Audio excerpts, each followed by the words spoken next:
আর মাত্র একদিন পরেই জাতীয় সংসদ নির্বাচন। প্রচারণা শেষ। সাভারে রিটার্নিং কর্মকর্তারা ব্যস্ত সময় পার করছেন ব্যালট পেপার ও নির্বাচনী কার্যক্রম পরিচালনা করতে। সাভার রিটার্নিং কর্মকর্তার অফিসের সামনে থেকে এ বিষয়ে বিস্তারিত জানাচ্ছেন কামরুজ্জামান। কামরুজ্জামান, আমি যেমনটি বলছিলাম, মাঝে মাত্র একদিন রয়েছে, তারপরেই কিন্তু ত্রয়োদশ জাতীয় সংসদ নির্বাচনকে সামনে রেখে রিটার্নিং কর্মকর্তারা এখন নির্বাচনী কার্যক্রম পরিচালনা করতে ব্যস্ত সময় পার করছেন। আপনি সাভার রিটার্নিং কর্মকর্তার যে অফিস তার সামনে আছেন, সেখান থেকে আমাদেরকে আসলে জানাবেন বিস্তারিত।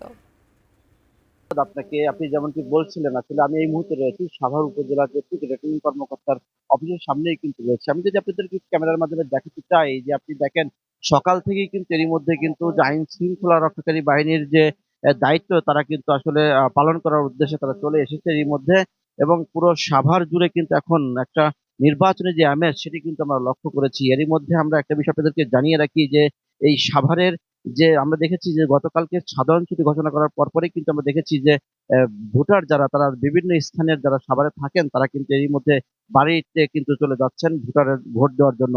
এছাড়া আমরা আজকে সকালেও কিন্তু লক্ষ্য করছি বিভিন্ন বাস স্ট্যান্ডে প্রচুর পরিমাণ কিন্তু তারা কিন্তু আইন শৃঙ্খলার রক্ষাকারীর বিষয়টা আমি যদি আপনাদের একটু জানাই, সাভারে কিন্তু প্রায় ৭ স্তরের কিন্তু নিরাপত্তা জোরদার করা হয়েছে সাভার ঢাকা ১৯-এ।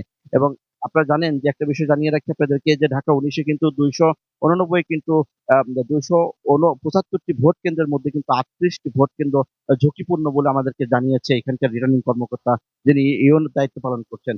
এছাড়াও সাভার কিন্তু প্রায় ৭.৫ লক্ষ ভোটার তারা কিন্তু ভোট প্রয়োগ করবেন, এবং এই ৩৮টি ঝুঁকিপূর্ণ ভোট কেন্দ্রের জন্য কিন্তু ৩টি ক্যাম্প করা হয়েছে, যেখানে কিন্তু পুলিশ, ঢাকা জেলা পুলিশ, আর্মি, এছাড়াও কিন্তু বিজিবি, ব্যাটালিয়ন আনসার, এছাড়াও র‍্যাব এবং ইস ইস স্ট্রাইকিং ফোর্স তারা কিন্তু আসলে ব্যাপকভাবে কিন্তু কাজ করবে বলে আমাদেরকে জানিয়েছে এখানকার রিটার্নিং কর্মকর্তা। সবকিছু মিলিয়ে সাভারে প্রায় ৭.৫ লক্ষ ভোটার তারা কিন্তু এই ভোট দিবেন, এবং এই ভোটের কিন্তু ঝুঁকিপূর্ণ কেন্দ্রগুলো কিন্তু পাহারার জন্য রয়েছে আইন শৃঙ্খলা রক্ষাকারী বাহিনী। এছাড়া আমরা প্রশাসনের সাথেও কথা বলেছি, তারা আমাদেরকে জানিয়েছে তারা কিন্তু সকল নিরাপত্তা দিতে তারা কিন্তু প্রস্তুত রয়েছে এরই মধ্যে। এই ছিল আমার কাছে সর্বশেষ